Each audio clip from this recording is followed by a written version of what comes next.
Okay, we're live. Okay, so good evening, everyone. So here's a group of teachers, and we will be presenting various lesson plans. And this is for our requirement for the supporting the Common Core with Google Education. And our first teacher presenter will be Sara Romfo. Okay, hi everyone. Can you guys hear me? Yep. Okay, great. Okay, I'll do screen share so that I can show you some of the parts of my project. I'm a teacher at Kailua Intermediate, and I teach elective classes. I teach computers, crafts, and yearbook. And the lesson that I'm going to talk about today is from my computers class. So let me go into screen share.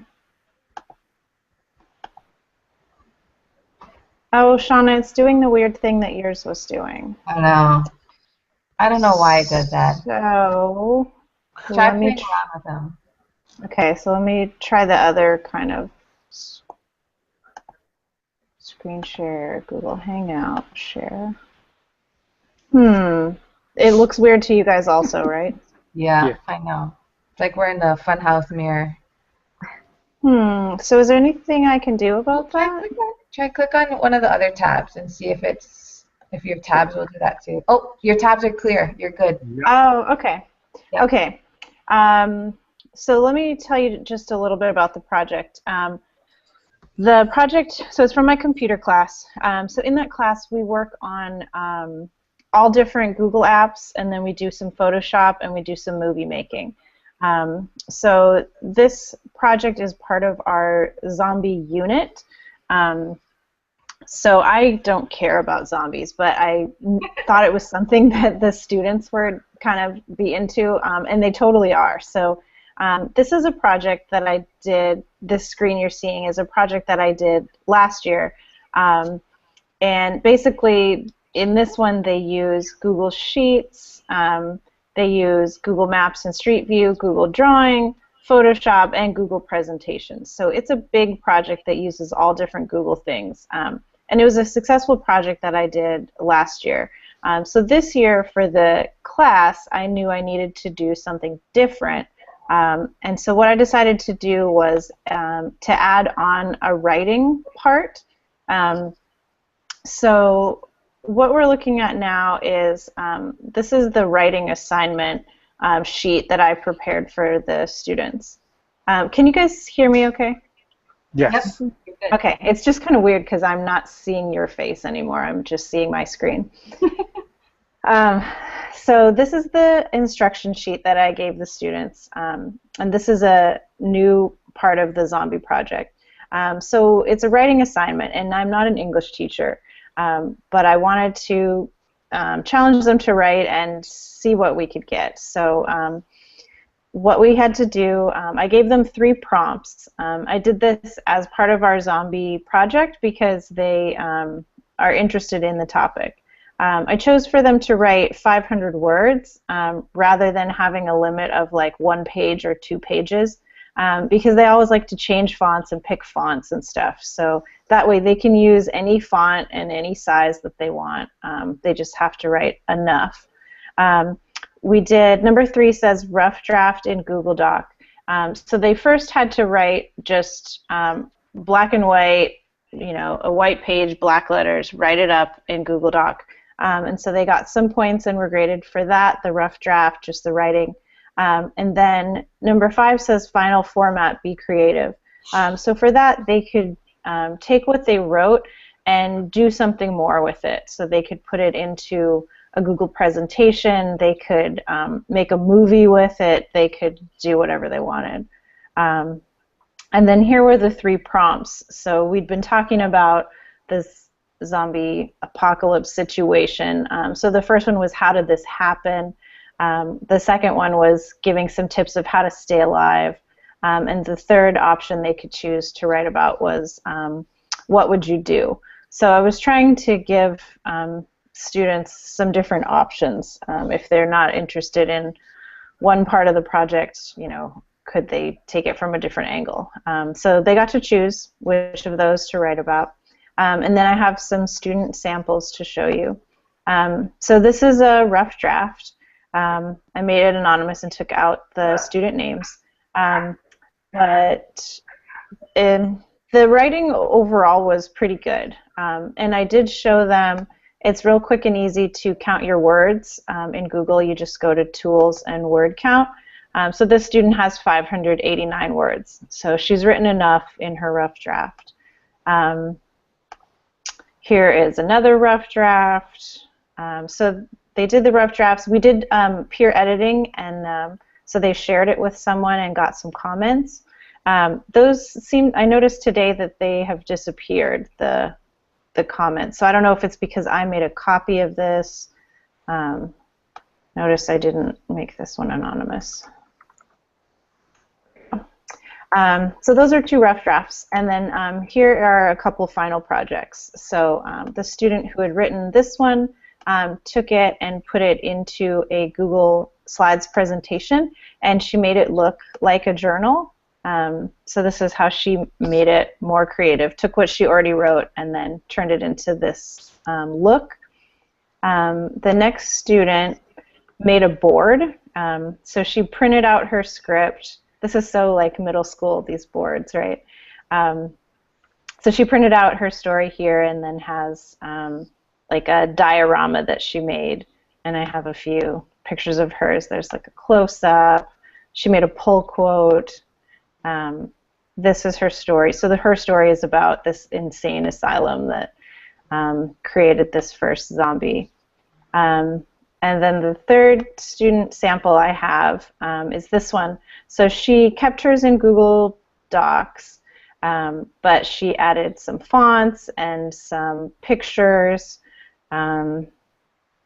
So they all did something more to make it a little bit more creative. And I also gave them a choice. They could share their project with the class or not. And I would say about a third of the class chose to share their project with the class by reading it out loud and showing it on screen. So that's basically my project. I found that the writing was better than I expected, but there was some people whose writing was not very good, and I didn't really know what to do. So as I reflect on this project, when I do it next year, I would consult a little more with an English teacher first to find out what do I do. Like this particular one that's on the screen, this is, the writing is a challenge in this one. She writes the way that she talks, and she doesn't talk with very good grammar. So, and it's kind of like this one is like a stream of consciousness writing. Like it's just a lot of stuff, and it's not very organized, doesn't make a lot of sense. And I didn't know how to really work with her to make it make sense, and I didn't know how much I'm supposed to do. Am I supposed to, you know, really edit this and mark up every bad grammar word? I don't know. I'm a computers teacher, you know, so I wasn't exactly sure how much correcting and stuff of their writing I should be doing on this project. So that's what I would need to reflect on and figure out for next year, is kind of how to correct these and how to move on. I can also show you quickly my rubrics. Let me see where that is. In here. Okay, so for the rough draft, I had this one. I always make a rubric, and this is how it looks on our grading system. When the kid logs in, they see what points they got. So whatever student I sampled this from, they got 100% on their rough draft. So I gave them points for writing, turning it in on time, and having a heading. Just that's basically, can they follow directions, because I asked them to have a heading in a specific way. And then for the final project, they again get points for writing. They also get points for conventions, so having like using proper grammar and punctuation. Then participating, were they on task and doing what they were supposed to. And then 4 points for doing something original and unique, taking it from just the black and white Google Doc and doing something more with it. that's what they got points for on the final part of this project. So let me go back and turn off my screen share. And that's my project. So I'm happy to answer any questions about it. Or be done. Have you thought about using a graphic organizer with those students that to kind of have a plan hard their time? ideas? That would be a good idea. Yeah, I didn't. On this one, I just kind of presented it and said go. And yeah, I didn't take a real formal approach to it. So that would be a good way. Yeah, they could kind of brainstorm out something, and we could do that in Google Draw. Because I don't print anything in the class. Since we have computers, you know, it's all in on the computer. But yeah, a graphic organizer would be a good way to plan it out. Well, even if you said it's just creativeness, you have the rubric as to what you want it to look like. So if to you it makes sense for that student, I don't think you should take anything off, as long as, because you said be creative. Mm-hmm. So if you feel that she was creative or that student was creative enough, I would just give them the points. Because I She have was students creative. like, yeah. Yeah, she just, you know, it's not good grammar, a lot of it. Yeah. But when she speaks, it's the way she speaks. So Yeah. yeah. Or it wasn't a formal essay type of paper. You just wanted them to be creative. So Yeah, that's true. I wouldn't even stress about that either.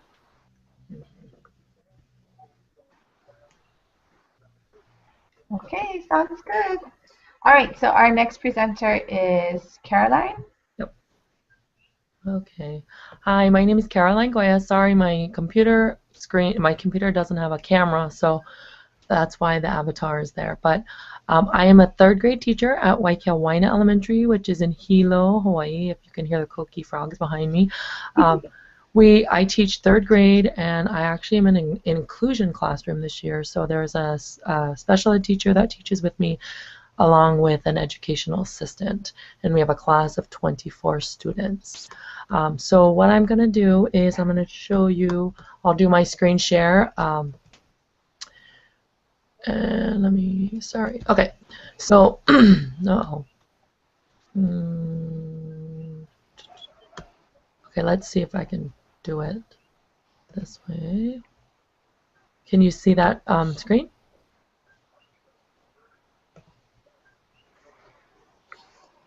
Okay. Yes, we can see Okay, it. you can see the screen. Okay. Sorry, I realized you couldn't see me giving a thumbs up. Oh, sorry. Okay. Oh, So with our reading program, Reading Wonders, is a statewide mandated program. So tying in with Reading Wonders, I wanted to see how I could tie in the technology along with the writing, because writing is an area in third grade definitely that we want to improve in. So I tied it into my essential question for Reading Wonders, which is, how can weather affect us? So with the essential question, how can weather affect us, I actually had the kids brainstorm different types of weather, different extreme weather conditions, and then we brainstormed together. And then what I did was, in Google Classroom, I gave them an extreme weather conditions narrative assignment. So their assignment was to write a narrative explaining in sequential order a day during an extreme weather condition. So students were able to choose one that they would research, and then their narrative is written in just a sequential order. So within a day, how they would adjust based on that extreme weather condition. So here's one of the websites that I recommended in the assignment that they look at to get information about their different extreme weather conditions. So we brainstormed and came up with a thinking map, just a bubble map of different extreme weather conditions. And then in the Google Classroom assignment, I gave them just these two websites that I approved beforehand. And then if they came up with another, they just needed to get it approved by me before they could use it.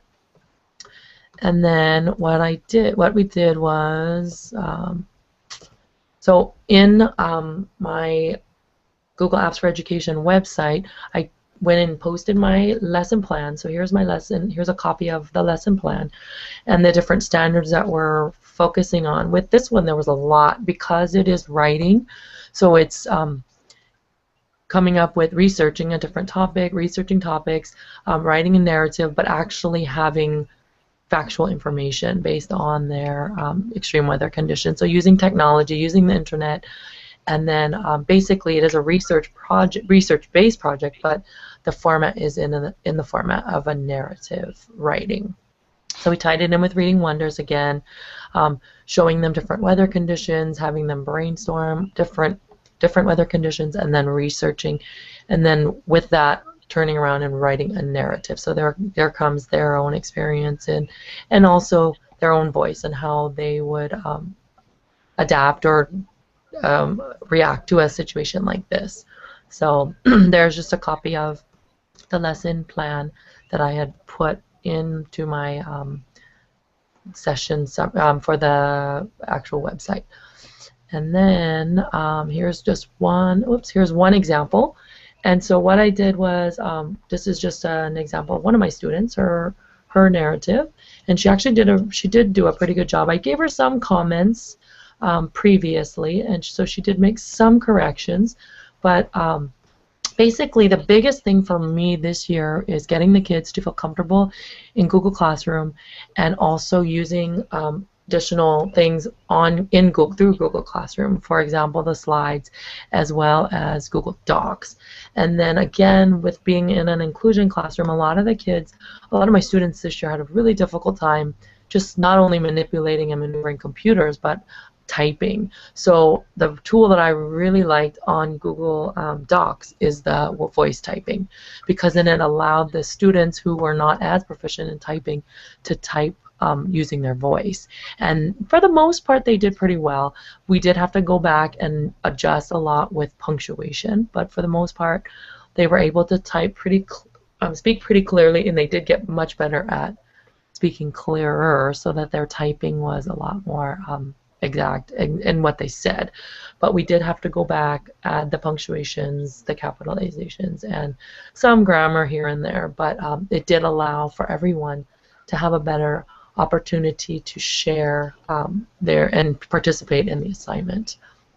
So let's see. Okay, so there's that. Any questions about that? No, I see shaking head. Okay, so that is my presentation for 3rd grade English Language Arts, tied in with Reading Wonders, Google Docs, and Google Classroom. Okay, excellent. Thank you. And so next we have Shauna. Okay, so whenever you're ready. Okay, so my name is Shauna Miyazono. This year I'm teaching 8th grade math at Waianae Intermediate. When I took the Google workshop, I was actually trying to prepare for next year. Is the sound okay? Okay. Next year I'm actually transferring to Kalaheo, and so I wanted some resources to do for there, which was I'm going to do geometry. But it also worked out because 4th quarter for 8th grade math, we were on our geometry unit, so I could actually kind of trial on my students this year, although our 4th quarter curriculum map is pretty tight for math. Yeah. So what I did was I used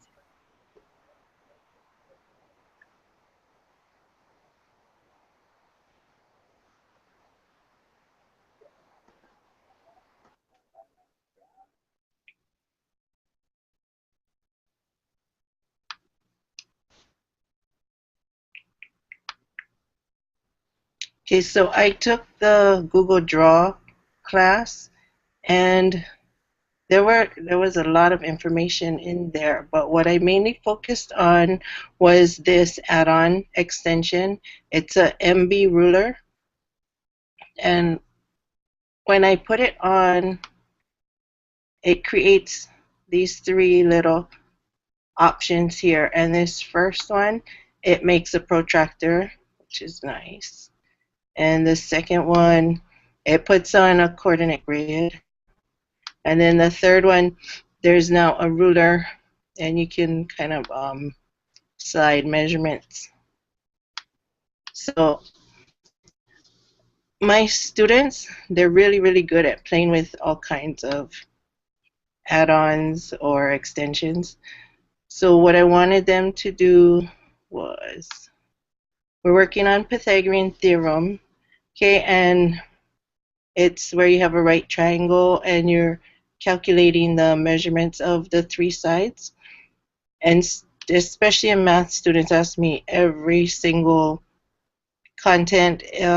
Whenever we do a different standard, it's like, when am I going to use it? Where can I see it? So we tried,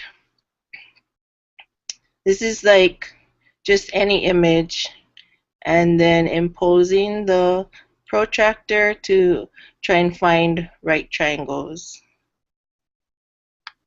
in images. And what I found is when we worked on it like in a worksheet and in a note-taking type of thing where students, you know, we work out the formula, we work out the numbers, and I give them the worksheet with all different looking right triangles.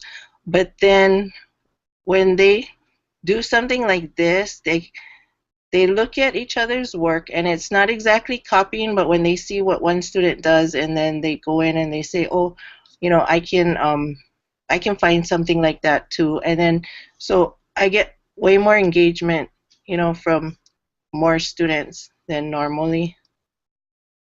And then from this point, I don't know if you want to read, I'm gonna take this part out.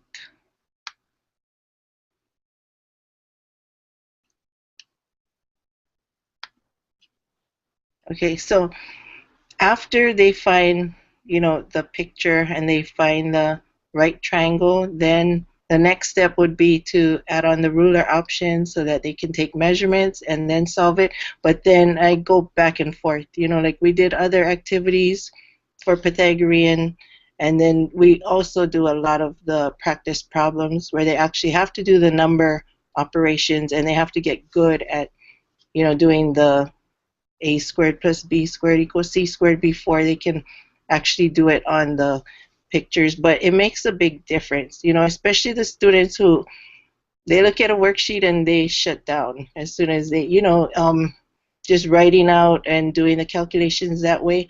But if they can do it, they're way quicker, you know, on the Chromebooks, and they can like search up images, they even search up the formulas, all kinds of, you know. So I wanted to incorporate that little that MB extension, and then, well, I needed to play around with it more too, because there's a whole lot more we can do with it. You know, we did coordinate. I had them do parallel lines recently to do like a map project, but that one they did it where they did it on paper, you know, and they kind of drew it, but they could actually search up, you know, because I told them this is like making a street map, so to speak, and then finding, you know, lines and angles on a street map, but they made it up. But they could actually find, you know, images of the maps and then put on the rulers that way and draw it out that way. I noticed they like to do things digital more so than with paper and pencil nowadays.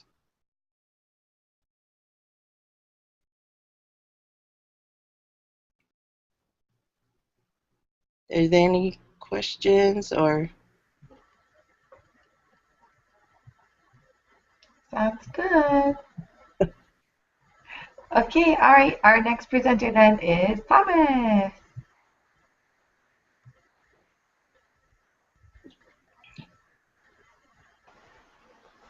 Well, good evening, everyone. I'm Thomas Luna. I am a social studies teacher at Radford High School. I teach 11th and 12th grade social studies. So I am in special education resource class as well as inclusion classes for 11 and 12. So I work with a whole different variety of students.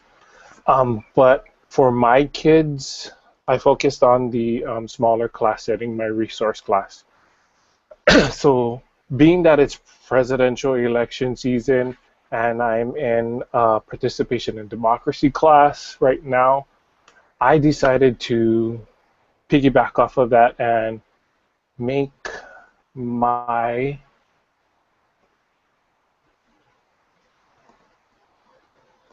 lesson all about presidential elections. Whoa, I went crazy. So, I'm kind of a organized freak when it comes to my lessons. So, this is the start of the lesson that I shared with the kids at first. So, we went over this entire lesson. So, this was a fourth quarter project from beginning to end. And of course, at Radford now we have all of these different initiatives. We have to make sure the kids know the learning targets and all. So that I wanted to make sure that I was on track with everything. So I had the learning targets, my essential questions, what content standards I was hitting, and of course, Common Core standards. And with the other pillars workshop that I went to, we had to incorporate anchor standards. So of course, I had to incorporate that as well. So that's all on here. And my entire lesson plan is up on the GEG website on Google Plus. So if you guys want to look at that, you can. But yeah, it's a lot of reading to go through, but I tried to make it so that it was easy for the kids to know that this is where I go for this part, this is where I go for that part. So on the bottom, I made links to the different lessons that we were going through. So the first part that I went through with my students is, this is weird, sorry. I'm just looking at my screen. I feel like I'm talking to myself. But yeah, sorry. So the first part that I did, I just wanted them to understand what it took to become the President of the United States, what qualifications they needed, if there was anything that was legal and not legal in that term. So I had them develop, they could use any Google app that they wanted to, a Google Doc, Google Slide, Google Drawing, Google Sheets, they could use whatever. I've had them use Powtoons as well, but like it says over here, your student work is your choice. So they have to do the research that, they Googled all of that information. They did submit their information through Google Classroom. So with each assignment task that I gave them for this, it was all created on Google Classroom. Yes, I know it's a lot right now, but with my kids, I have to make sure I spell everything out from A through Z so that they don't go, I don't know what I'm supposed to do. So here is the first part that I started off with. So who can be president? So this is what they had to do, research and determine what it takes to be a candidate for President of the United States. And then you had to list down the qualifications, whether it's written or unwritten. And a lot of my students just chose to do the basic. Sorry, their names are on there. Oh, no. Yeah, Google Slides and Google Docs. So that's what they did. So, yeah, and I have 2 sets of classes doing was leadership quality skills. So I made them take a survey online. They had to answer all the questions, copy pasted everything over into a Google Doc, and then they had to do an average strategy, which is highlighting the text. And they also took notes on how it applied to them. So I'm like cross curriculum type with all of this. And then the second part, well, the other parts that I had them do was leadership skills. What's the difference between a leader and a citizen? All of these different things. So you can see all of my assignments on here, what I needed them to do. Of course, I have to give them examples as well, even though I didn't want to. And a fun thing that I had them do is create a autobiography per se, and then have them create their why people should vote for you. So it's like kind of like their resume. This set of students had a hard time doing it, but when they did create it, it was crazy the stuff that they came up with for their so they had to do education achievement, personal achievements, educational achievements, and they had to pretend they were in a political office. So they had to come up with their own achievements, and this is some of the stuff that they came up with. So yeah, businesses that he owned, Facebook, Inditex, Amazon. I was like, wow, you guys got crazy when I said make up anything. So yeah, yes, these bills that they so I said they had to create a bill that they passed if they were a government official, and yeah, that's some of the stuff that they came up with. Another class did really good.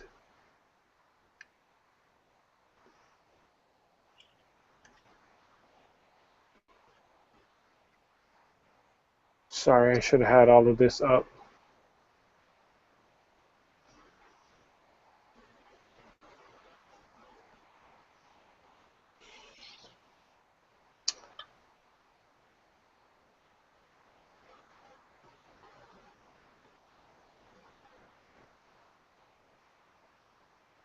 So I had one student straight and to the point with his slides. This one actually got creative, which is I hope they would do using a different theme, but so yeah, he just did this, which was didn't have enough information for the rubric, but it was creative like how I wanted it to be. The next part, oh, I had this student create an actual resume.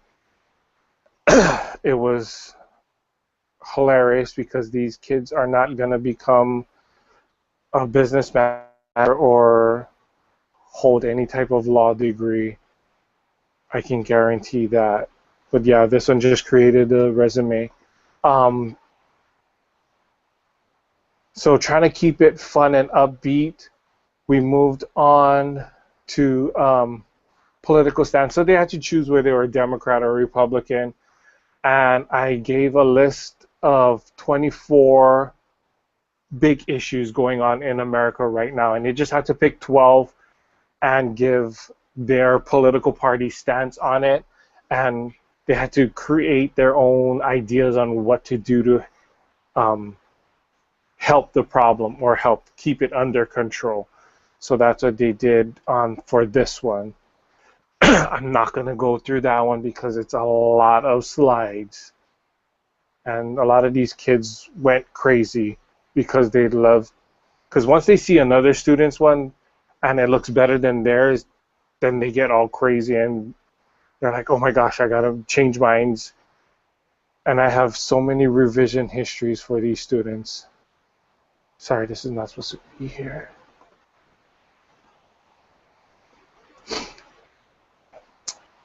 The fun one that I had, oh yeah, for most of the projects, I do a rubric so that it's easier for me to grade when I do this. It's really easy through Doctopus and Gubrick. I can just look at the assignment itself and then just click on the grades that I want to assign them.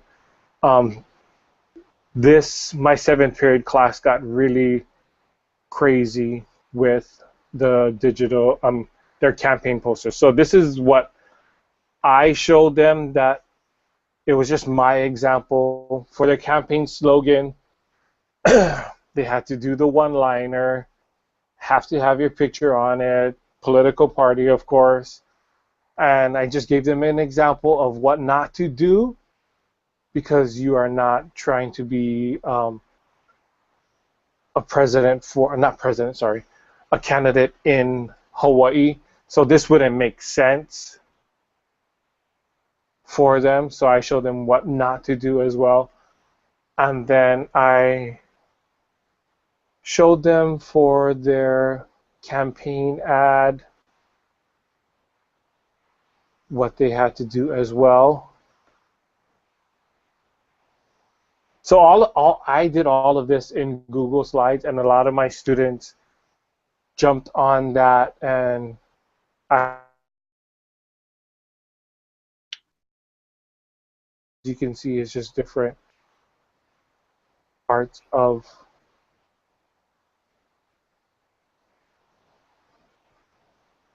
So you can just move this, and it's just different layers of stuff. So go back. Okay, never mind.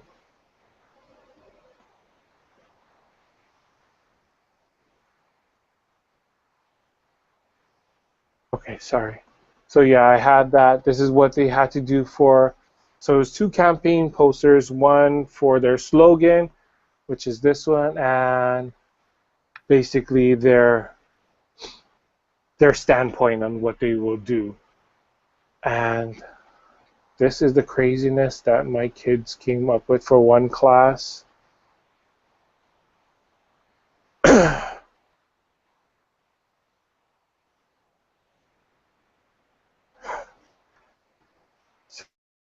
So some got a right, and some got. So I told them they could be as creative as they wanted to.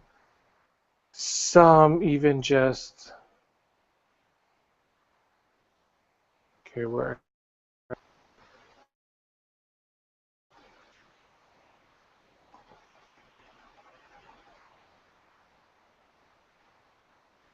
Close. Sorry.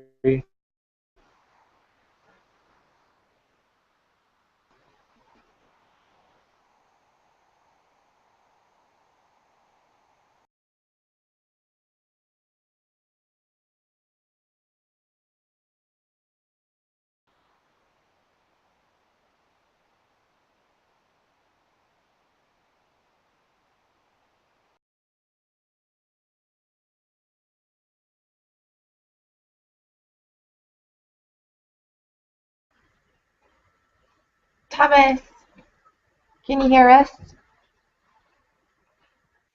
I think he's frozen. Okay, we'll move on to our next presenter then. And so our next presenter is Diane. Diane, you ready to go?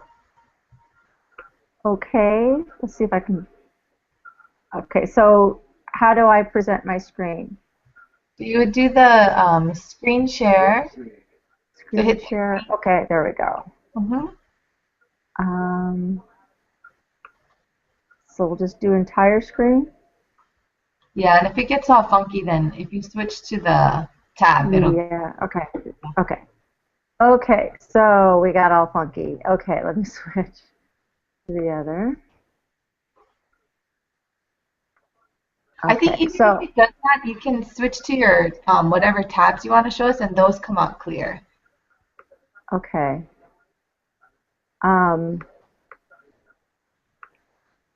There. Can you see that? Okay. Can you see that? Not yet. Can you? Okay. So let's. Okay. Can you see that? Okay. Yep, that one we can. Okay. Yay. Good job.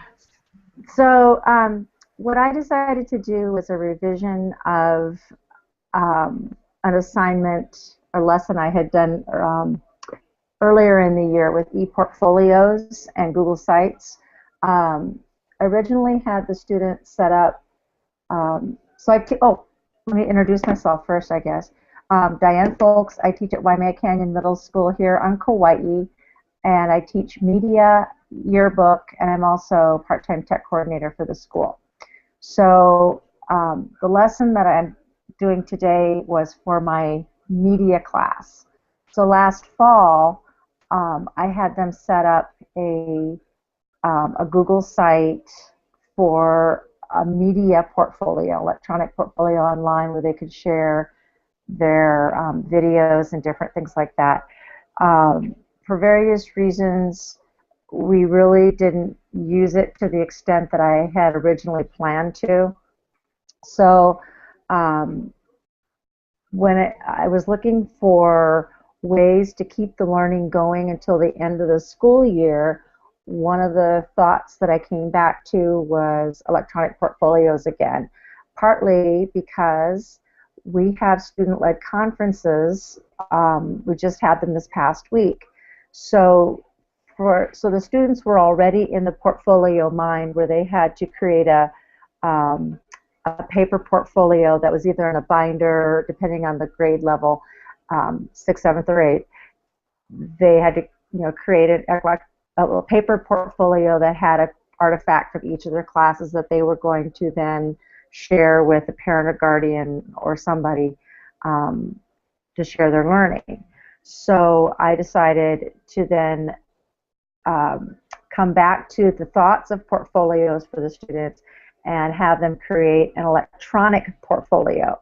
This would give them something that they could keep beyond the school year, because typically the students, the artifacts either go back to the teacher or they go in the trash, and they just really don't have something that they can keep beyond the school year. So I implemented this, and I did it in both my media levels. In Media 1, I gave them the choice of what product they wanted to use to create their portfolio. Most of them chose Google Slides. And then in the dance media, I told them they had to use Google Sites. So a lot of them revised their original portfolio. But this one touches a lot of the anchor standards for writing, literacy. And let's see if I can scroll down a little bit to see this. I can't scroll down. Why can't I not scroll down? Let me see. Oh, there we go. Okay, so this was the assignment. It was due this past week, but some of them took an extra day, and some of them still aren't done. So I told them they needed to introduce themselves. You can see this part right here. They were supposed to write just a paragraph or so about all you need to know about 7th grade. And apparently 7th grade, or 6th grade, or 8th grade, but no matter which grade you're in, the students that did remember to include this tell me that their grade level is hard. But and then I wanted them, in their paper portfolio they didn't have to, but here they had to have a caption. I thought, if I have to write captions for my portfolios, they can write captions for theirs. So that was the assignment. I gave them about 3 days, 3 class periods of about 90 minutes each to get it done. Some did well, some did not. I put it in the Google Classroom. I love the Google Classroom for everything. So these are just some samples of what they came up with. Here's a couple of websites. Most of them, you would take a picture of the product and put it in. Looks like hide his name here a little bit. Some of them just put in a link or something. This site, he didn't remember to include his explanation. He was supposed to have his full name, and he didn't have his full name. So there's some, since they just finished them, I haven't really given them the feedback so that they can go back and fix it so that they can get a better grade. But he just gave me his grade, and he gave me the product Some of them found it a challenge to insert a link. Some of them had no problem uploading a picture. This one at least gave me a little bit of his caption. Um, I don't, if I remember correctly, he didn't give me that first page. This one, he did give me his what it was like to be a seventh grader. Actually, he found school pretty easy for him. But for his band, he included his caption, and then he has his picture. He just attached it as a file, just to show a piece that he had to learn. So these are just some rough samples. This is the other class that actually did the so she did most of her stuff, and this is where her teacher will appreciate. So she just included links. Oops. I guess since I can't access the class since I'm not on it. So some of them accessed their Google Docs. They forgot to put their permissions in. So we had some challenges with this, even though I reminded them. Some of them did extra graphics. So we got some good, this is one of the better ones with the different things. And then we had one that has all sorts of fun with hers, but she doesn't really have her captions. So we had a variety. Some of them are kind of plain, some of them got really into the graphics and whatnot. So now how do I go back? So that's the quick rundown of the lesson and some of the products that I've gotten back from the students. And it was still another learning experience on how I would do e-portfolios again next year. But I really liked both ways. I really liked the one where it was focused just on my class or the class they're taking, and then I also liked, especially like this one. I think the kids really liked this one. They didn't have to show this one to their parents. A lot of them said they wanted to. A couple did show this one to their parents and use this one in addition to their paper portfolio. So some of them liked the idea. Some of them felt they didn't want to do this because they're already doing the paper portfolio. But it was really good because next year we're going to be a one-on-one. So this is a good opportunity to think about, okay, next year for student-led conferences, do we want the whole school to maybe go with paper or e-portfolios? And here's an example of what works and might not work if we don't do it right. So, okay. Am I still with you? Yep. Okay. Sounds good. Yay. Any questions for Diane? Okay, then we have our last presenter is Lisa. Okay. Hi, can everyone hear me? Yes. Okay, great. So my name is Lisa Yamagata. I teach with Diane at Waimea Canyon Middle School, 7th grade science. And I'm going to try and screen share, but that's what made me freeze last time. So hopefully I stay with you guys. Let's see.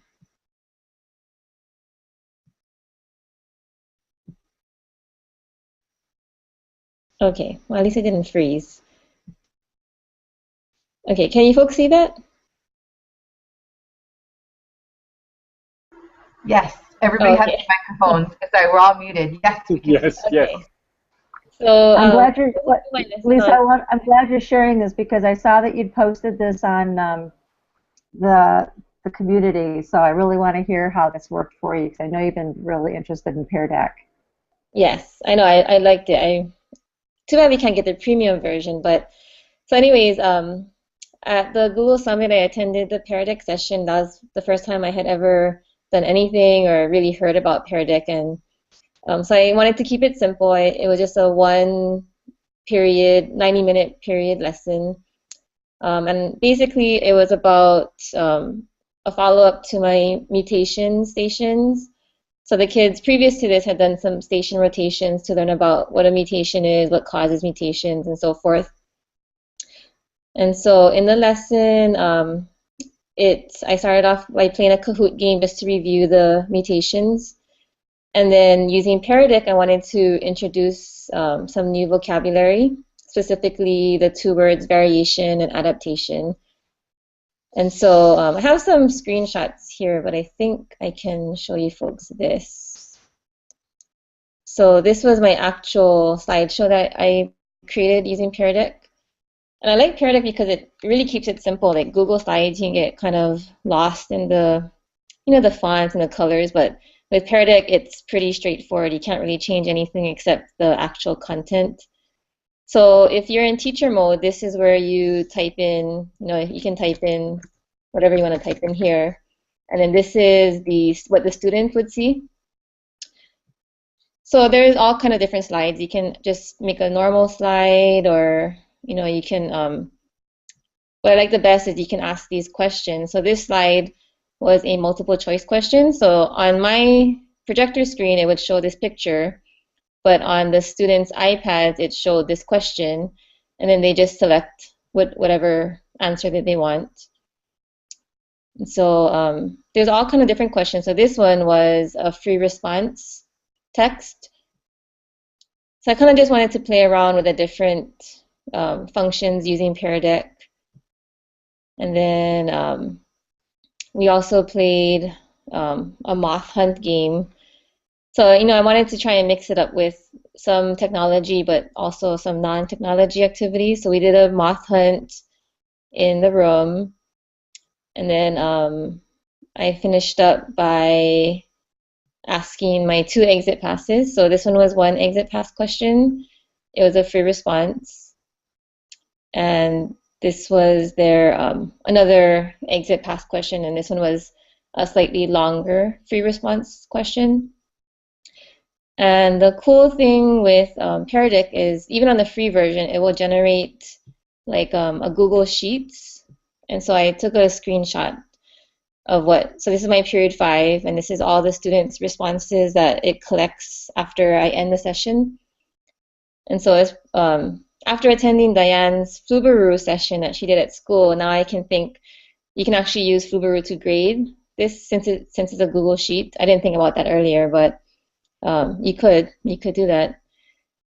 So this is just a screenshot. This bottom response, I could really tell that this student needs a lot of work because she put IDK, she left some answers blank. This student gave a lot more advanced answers, a lot more details, a lot more accurate. And then this student was kind of like a meet, they got the questions generally correct, but probably could have added more details, or the answers weren't as advanced. But basically, I really like that Pear Deck will generate this automatically, and everything is saved in your Google Drive. So it's perfect for next year, especially when we're going to go to one-to-one. I plan on using Pear Deck a lot more often next year.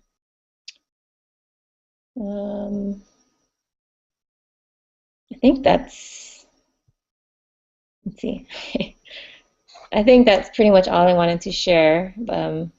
Yeah, I really liked Pear Deck. It's something that can come in handy, especially if you're in a one-to-one environment.